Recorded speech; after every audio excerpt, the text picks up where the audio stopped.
Ixtorix, suscríbete. Como todas las islas, las británicas han tenido reputación de ser un lugar mágico y misterioso. Una tierra de dioses y gigantes. Vista desde el continente, a través de un velo de misterio, de Britania siempre se sospechó que fuera hogar de magos, hechiceros, fantasmas y monstruos. Es única en cuanto a riqueza en lugares misteriosos. Su geografía está repleta de monumentos enigmáticos, grandes túmulos, círculos de piedras, montículos con rocas clavadas en sus cumbres y piedras solitarias.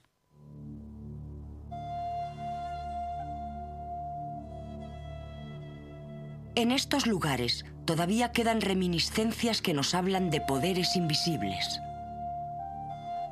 Cantidad de nombres que evocan memorias antiguas, pero que encierran cierta verdad en su significado.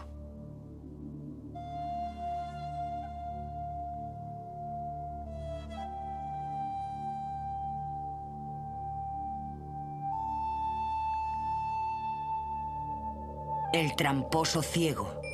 La estatua enana, las 9 damas.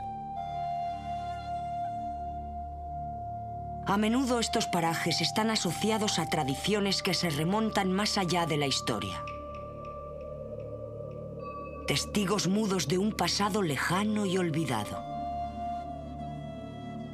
El majestuoso Callanish, cuya presencia señorial domina los cielos de Loch Roach en la isla de Lewis. Silbury Hill, de 70 metros de altura, con una superficie de 1 kilómetro, es el montículo más grande de la Europa prehistórica. El Círculo de Brodgar y las piedras de Stines en las Órcadas. Stonehenge, construido en 3 épocas, distanciadas entre sí 1000 años, y terminado hace 4000, cuyos majestuosos trilitos, grandes arcos de piedra compuestos de 3 rocas compactas de varias toneladas cada una, se enmarcan en los paisajes de Wiltshire. Se trata de un monumento megalítico que significa construcción de grandes rocas y es el mayor de los círculos de piedra. Único en forma y estructura, no hay nada parecido en el resto del mundo y permanece aislado, reposando sobre la planicie de Salisbury. Lo que actualmente ha llegado a nuestros días es un templo en avanzado estado ruinoso que fue terminado aproximadamente hace 2500 años. De hecho, fue el centro de una civilización bastante extensa que pudo ocupar este área. Fue edificado por la jerarquía de entonces, teniendo en cuenta que se tardó más de 2000 años en su construcción. Y de hecho, Stonehenge está rodeado de montículos de enterramientos con restos humanos, pudiendo tratarse de los jefes de aquellas gentes. Está edificado con el mismo tipo de diseño que un edificio de madera. Los dinteles están unidos a la parte superior por entalladuras y muescas. Incluso poseen una especie de machiembrado, que es una unión propia de carpintería. ¿Por qué lo construyeron? No existe ninguna respuesta exacta a esta cuestión. Es un misterio, pero no cabe duda de que existe un gran interés por descubrirlo. Desde luego que fue alguna clase de templo, probablemente usado por adoradores del sol y de la luna, aunque el sol parece ser la teoría predominante. Ciertamente muchos elementos de Stonehenge apuntan hacia el amanecer en el verano. También pudiera haber sido perfectamente un centro de ceremonias, el centro de la comunidad u otro lugar importante. Se estima que existen 23.000 monumentos megalíticos en Gran Bretaña, incluyendo más de 900 círculos de piedra. Existen miles de colinas fortificadas, incontables formas realizadas en rocas, asentamientos y otras estructuras. El asentamiento más antiguo tiene más de 5000 años, pero la mayoría fueron construidos hace unos 4500 años. algunos de ellos 2000 años antes de la aparición de los celtas. Fueron construidos con fines concretos. Algunas de las piedras pesan toneladas y dan testimonio de ingenuidad, habilidad y tenacidad de la gente que dejó un pequeño, aunque importante legado sobre estas rocas. Su repetida presencia habla de un pasado que intriga y atormenta por su inaccesibilidad, insinuando al mismo tiempo mágicos y lejanos poderes.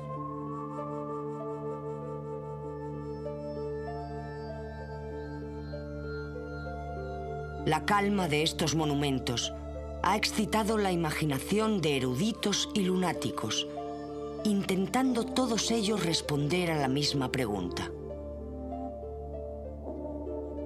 ¿Quién los construyó y por qué? Inevitablemente las piedras son el centro de atención, pero siempre permanece la sombra de la duda sobre quiénes fueron los primeros británicos, aquellos a quienes se les llamó las gentes del atardecer. No existe ninguna prueba más que las rocas mismas. Fueron erigidas mucho antes de que la escritura naciera en Britania y permanecen totalmente mudas. Incluso su edad es difícil de determinar. Estos monumentos no pueden ser datados más que de forma indirecta, a menudo por hallazgos fortuitos como el de algún resto enterrado en el mismo sitio. Y donde existen pocas evidencias, es fácil dar rienda suelta a la imaginación. Estamos junto a la tumba de las águilas. Una noche salí para ver si había algún tronco que el mar hubiera traído, para recogerlo y hacer postes de valla. Conforme llegué a la orilla, descubrí que la brisa del mar habría lavado la cara de 2 o 3 piedras y parecía que alguien había formado un muro con ellas. Pero para estar seguro, me acomodé y fui apartando piedras sueltas. En 10 minutos encontré una especie de martillo y 2 cabezas de hacha juntas en lo que hoy llamamos la puerta de la tumba. Tiene más de 5000 años y nunca se enterró ahí a nadie. Dejaban posiblemente los cuerpos a la entrada de la tumba sobre una plataforma y cuando la carne se separaba de los huesos, los apartaban junto al cráneo y los depositaban dentro.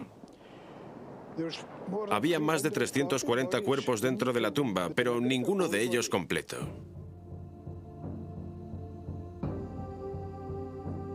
El resultado es una serie de románticas imágenes sobre los antiguos británicos, tan fascinante que hasta los escolares encuentran difícil resistirse a ella. Bárbaros gritando pintados de azul, soldados romanos en lucha cruel con sajones, vikingos rubios y celtas orgullosos. Miles de años de historia colapsados dentro de cuentos improbables. Muchas leyendas fantásticas han surgido sobre los posibles constructores de los círculos de piedra y sobre sus intenciones. En ellos se entremezclan mitologías de la Atlántida junto a fenicios, celtas, belgas, romanos e incluso a los indios americanos de los Apalaches. Alguien incluso ha llegado a sugerir que algunos de estos monumentos son obra de extraterrestres. Los cronistas solían asegurar que Stonehenge fue erigido sobre la planicie de Salisbury por el mago Merlín. Por ello a menudo se le denomina las piedras de los druidas. Estos círculos de piedra están ligados por la imaginación popular a los druidas, los espíritus y la misteriosa casta clerical de los celtas. La asociación de los círculos de piedras, en particular Stonehenge, con los druidas, se debe a 2 personas, los eruditos John Aubrey y su sucesor, el reverendo Dr. William Stukeley. De los 2, John Aubrey es con mucho el más respetado. Un inteligente arqueólogo, un observador muy perspicaz de los monumentos de piedra y un gran entusiasta. De él nació todo el interés sobre las piedras antiguas que existe hoy en día. Eso no tenía que ver tan solo con Stonehenge, sino que también con Avebury, del que John Aubrey era un gran entusiasta. De alguna forma, ese monumento era su favorito. Pero alguna de las muchas cosas que este hombre comentó ha llegado a despertar la curiosidad y ha logrado encandilar a arqueólogos desde entonces. Y fue algo relacionado con una descripción de Stonehenge tal y como él lo consideraba, una gran iglesia o catedral de los druidas o de los antiguos británicos. Y ahora se sabe que los druidas no tienen ninguna relación con la estructura de Stonehenge en cuanto a términos de construcción o diseño. Quizás sí que lo usaron, pero desde luego que no lo construyeron, ya que eso fue al menos 2000 años antes de que estos druidas llegaran a Britania. Cuentos de monjes y misteriosas historias sobre sacrificios humanos acaecidos en el interior de los círculos pétreos capturan nuestra imaginación.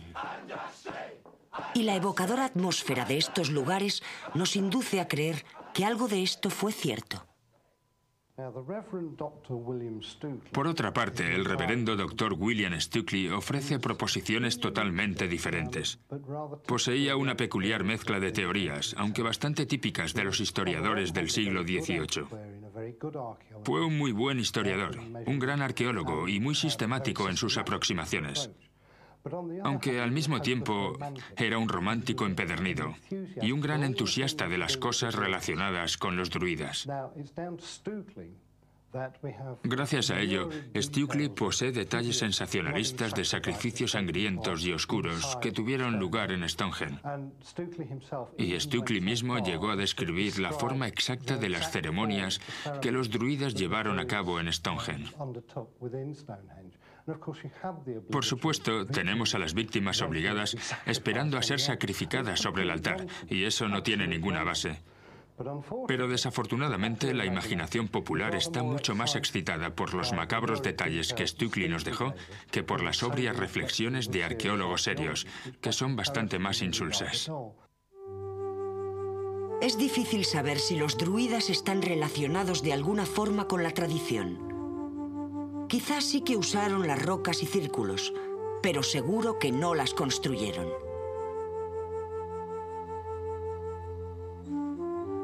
Incluso en la época de los druidas, las piedras ya eran antiguas, y a los celtas se les descarta totalmente de alguna posible relación de convivencia con ellos. Pero las tradiciones célticas pueden contener algunas claves sobre los primeros pobladores. Cuando llegaron a las Islas Británicas, se establecieron, iniciando una cultura propia. Al igual que en todas las historias, hay una mezcla de misterio y fantasía, y más poesía que realidad. Pero en dichas fantasías pudiera existir una semilla real de la memoria histórica. Se cuentan leyendas sobre gente que llegó a Bretaña desde el norte de África y desde Grecia, de sus luchas y de sus avenencias.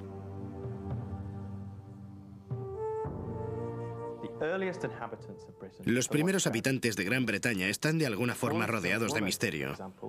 La mujer de Swanscombe, por ejemplo, que vivió en el valle del río Thames hará unos 150.000 años, era de la misma raza que el hombre de Neandertal. Existieron cazadores paleolíticos viviendo en Peak District hará unos 30.000 años. Y aquellos hombres de las cavernas que vivieron en la península de Gower y más abajo a lo largo de la costa sur de Inglaterra también evolucionaron como humanos. Para comprender realmente la historia de Britania y de sus monumentos de piedra, debemos remontarnos cientos de años hasta los celtas. Los primeros habitantes de estas antiguas tierras, con sus constantes invasiones, unas veces sangrientas y otras no, y con su subsiguiente asimilación cultural.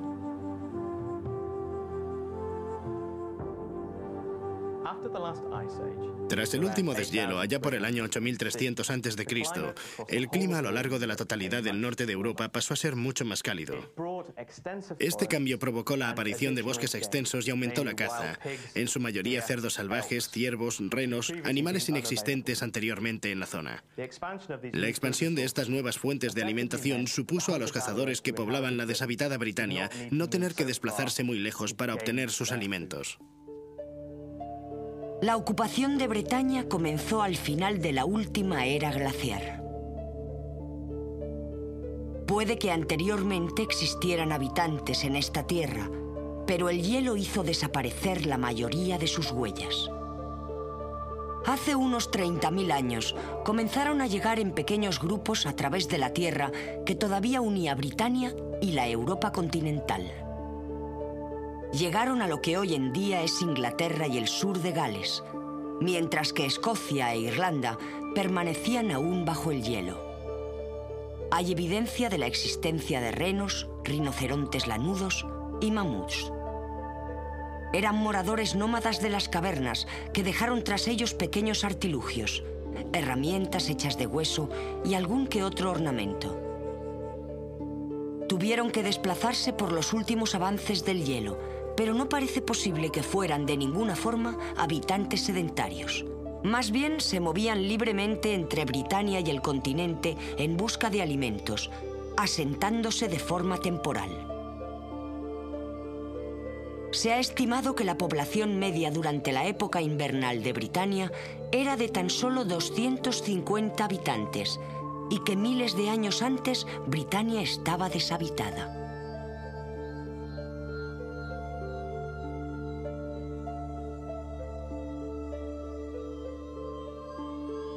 Hace unos 12.000 años, en la época en que descendió el frío, algunos de estos fabulosos cazadores comenzaron a establecerse y a crear una cultura. Se cree que la gente comenzó a criar animales e incluso a domesticarlos. Por aquel entonces todavía era posible andar entre Britania y el continente.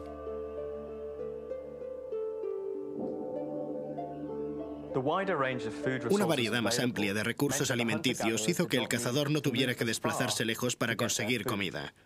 Por eso los asentamientos surgieron cada vez en mayor número y magnitud, normalmente en las zonas donde la comida era abundante, como en las costas y a lo largo de los ríos. Un asentamiento probable fue Starkar, en Yorkshire, que muestra señales del mismo grupo de gente regresando allí año tras año. El desarrollo de los antiguos britanos como una población distinta ocurrió cuando el trozo de tierra que unía Britania y el continente desapareció, hará unos 9.000 años, alejando por completo a aquellos que se habían establecido en Britania y a los que se quedaron en la parte del continente. Más tarde se llegaría por mar, atravesando lo que hoy sería un río caudaloso. Los primeros visitantes siguieron siendo moradores nómadas de las cavernas, y con ellos vinieron también los primeros perros británicos. Vagaban libremente durante el verano y vivían en las cavernas, ya fueran naturales o excavadas, durante el resto del invierno. Alrededor del 4500 a 2500 a.C., acaeció lo que llamamos la Revolución Neolítica. Sus efectos fueron mucho más significativos que la celebrada Revolución Industrial de nuestra propia era, ya que fue entonces cuando la gente comenzó a aprender a reunir animales y a criarlos. Ese fue el comienzo de la civilización y una época en que la gente comenzó a dejar evidencias más claras de su paso.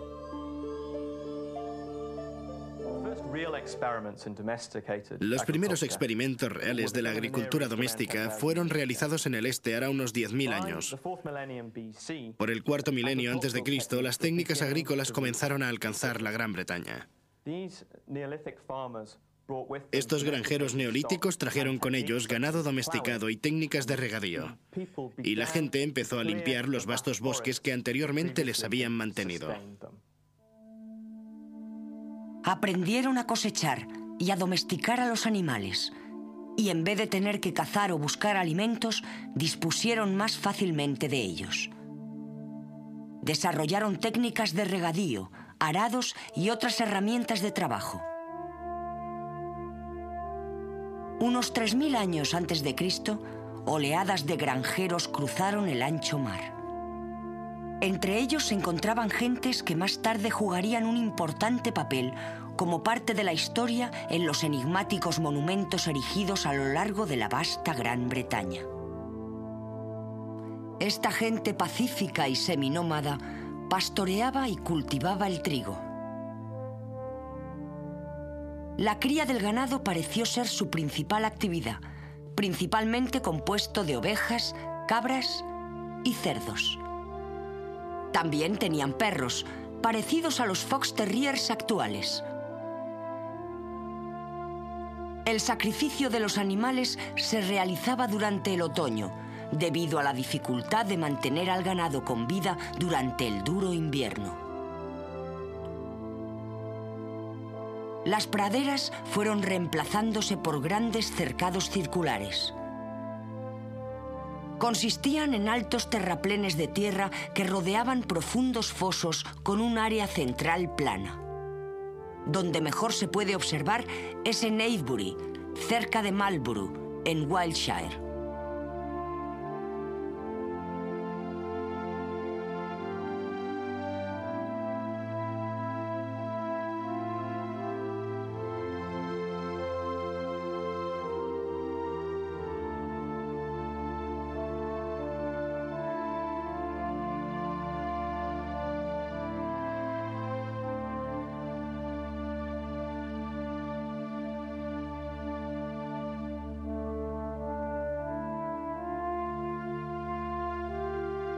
También fueron expertos artesanos.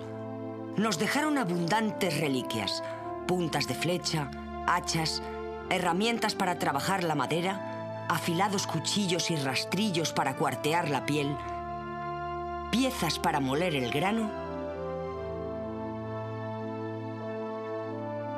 y recipientes de barro.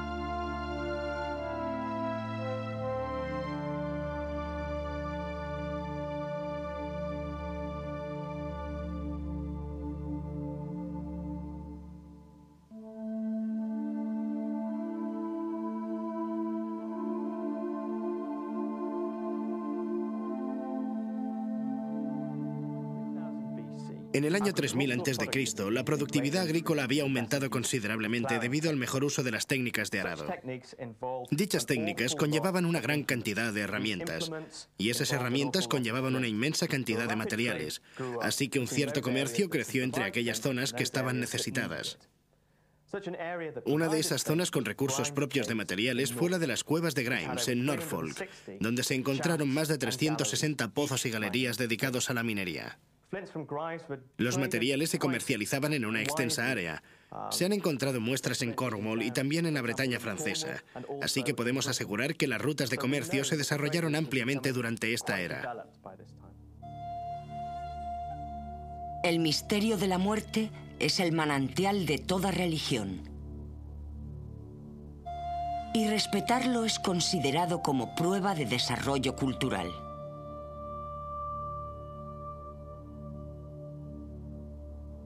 Enterraban a sus muertos en tumbas comunes, llamadas grandes túmulos, de los que todavía nos quedan muchos ejemplos. Eran construidos y flanqueados con grandes piedras antes de cubrirlos con tierra.